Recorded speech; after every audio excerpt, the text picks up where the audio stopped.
મિત્રો, વિશ્વભરમાં 70 લાખથી વધુ લોકોનો મોતનું કારણ બનેલો જીવલેણ એવો કોવિડ-19 મહામારી ફાટી નીકળવાને 5 વર્ષ થયા છે, ત્યારે ચીનમાં ફરી એકવાર એક વાયરસે કહેર મચાવ્યો છે. આ વાયરસ એટલે HMPV વાયરસ, હ્યુમન મેટાપ્યુમો વાયરસ. આ વાયરસથી સંક્રમિત દર્દીઓમાં શ્વાસ લેવામાં તકલીફ પડે છે તેમજ ફ્લૂ જેવા લક્ષણો જોવા મળે છે. ચીનમાં HMPV વાયરસનું સંક્રમણ ઝડપથી ફેલાઈ રહ્યું છે અને મોટાભાગે તેમાં બાળકો અને વૃદ્ધો તેની ઝપેટમાં આવી રહ્યા છે. નમસ્કાર મિત્રો, રિયલ વોઇસ ઓફ ઇન્ડિયામાં આપનું હાર્દિક સ્વાગત છે. મારું નામ છે નેહલ મોદી. મિત્રો, કોવિડ-19 ની યાદો હજી ભૂલાઈ નથી, ત્યાં તો ફરી એકવાર આરોગ્ય સંબંધિત સંકટની ગંભીર ચિંતા પેદા થઈ છે. કોરોના પણ ચીનથી જ વિશ્વમાં ફેલાયો હતો અને વર્ષો સુધી ત્યારે લોકડાઉનની સ્થિતિ જોઈ હતી, જેમાં લાખો લોકો મોતને ભેટ્યા હતા. આ ઉપરાંત કરોડો લોકોની રોજગારી છીનવાઈ ગઈ હતી અને અનેક દેશોની આર્થિક સ્થિતિ ભાંગી પડી હતી. ત્યારે હવે આ નવો વાયરસ પણ ફરી એકવાર એ જ દેશ ચીનમાંથી અત્યારે વિશ્વમાં ફેલાવા જઈ રહ્યો છે, જેને લઈને વિશ્વના તમામ દેશો ચિંતિત છે. ગયા મહિને ચીને ન્યુમોનિયા સહિત શિયાળાના રોગો માટે મોનિટરિંગ સિસ્ટમ શરૂ કરી હતી. ચીનના આરોગ્ય અધિકારીઓ હાલમાં HMPV ને કોવિડ-19 વાયરસની જેટલો ગંભીર નથી માની રહ્યા. ચીને ડિસેમ્બર 2024માં કહ્યું હતું કે તે આ રોગ સામે લડવા માટે પ્રોટોકોલ લગાવવા જઈ રહ્યો છે. ચીનના રોગ નિયંત્રણ તેમજ નિવારણ માટેના રાષ્ટ્રીય વહીવટી તંત્રએ જણાવ્યું હતું કે શ્વાસોચ્છ્વાસની તકલીફો ધરાવતા ફ્લૂના જે દર્દીઓ છે તે કેસોની જાણ કરવા, ચકાસણી કરવા અને હેન્ડલ કરવા માટે લેબોરેટરીઓ માટે એક પ્રક્રિયા લાગુ કરવામાં આવશે. એક સત્તાવાર નિવેદન અનુસાર 16 થી 22 ડિસેમ્બરના સપ્તાહમાં ચીનમાં શ્વસન સંબંધી રોગોની સંખ્યામાં સતત વધારો જોવા મળ્યો છે. આ બધાની વચ્ચે SARS-CoV-2 એટલે કે કોવિડ-19 નામના હેન્ડલ પરથી એક્સ પર કરવામાં આવેલી એક પોસ્ટમાં એવો દાવો કરવામાં આવ્યો છે કે ચીને ઇમરજન્સી જાહેર કરી દીધી છે. HMPV સિવાય ઇન્ફ્લુએન્ઝા કે પછી માઇકોપ્લાઝમા, ન્યુમોનિયા અને કોવિડ-19 વાયરસ સહિત અન્ય ઘણા વાયરસ ચીનમાં ઝડપથી ફેલાઈ રહ્યા હોવાનો દાવો કરવામાં આવી રહ્યો છે. એક સોશિયલ મીડિયા હેન્ડલ એવો પણ દાવો કર્યો છે કે ચીનમાં બાળકોની હોસ્પિટલોમાં ન્યુમોનિયા તેમજ વ્હાઇટ લંગના કેસોની સંખ્યામાં અચાનક વધારો થયો છે.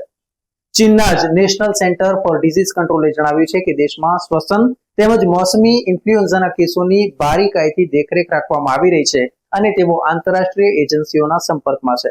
પરંતુ આ બધી બાબતોએ હાલમાં વિશ્વની ઊંઘ હરામ કરી છે. અનેક દેશો ચીન સાથે આયાત નિકાસ કરતા ગભરાઈ રહ્યા છે, કારણ કે જો કદાચ આ રોગનું સંક્રમણ વધી જાય અને લોકડાઉનની સ્થિતિ પેદા થાય તો તેમના કરોડો અબજો રૂપિયા સલવાઈ જાય. હવે આપણે એ સમજીએ કે મિત્રો, આ હ્યુમન મેટાપ્યુમો વાયરસ એટલે કે HMPV શું છે. હ્યુમન મેટાપ્યુમો વાયરસ એટલે કે HMPV એ એક વાયરસ છે જેના લક્ષણો સામાન્ય શરદીના લક્ષણો જેવા જ હોય છે. સામાન્ય કિસ્સામાં તે ઉધરસ આવી અથવા તો શરદી થવી, નાકમાંથી પાણી નીકળવું અથવા તો ગળામાં દુખાવાનું કારણ બને છે. નાના બાળકો અને વૃદ્ધોમાં HMPV એ ચેપ ગંભીર હોઈ શકે છે. આ વાયરસ નબળી રોગ પ્રતિકારક શક્તિ ધરાવતા લોકોમાં ગંભીર બીમારીનું કારણ પણ બની શકે છે. મિત્રો, HMPV અને કોવિડ-19 એ એક સરખા જેવો છે?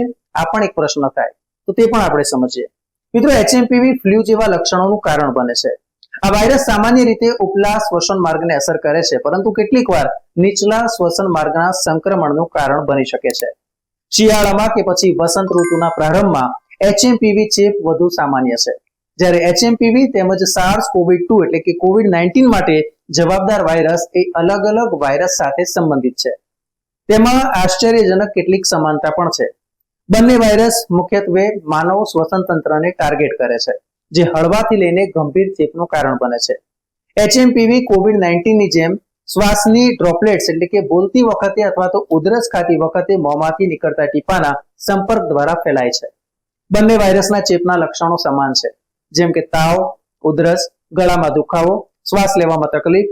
કોરોના વાયરસની જેમ જ HMPV માં પણ બાળકો અને વૃદ્ધો તેમજ નબળી રોગ પ્રતિકારક શક્તિ ધરાવતા લોકોને તે સૌથી પહેલા હુમલો કરે છે. મિત્રો, HMPV સંક્રમણને અટકાવો કઈ રીતે?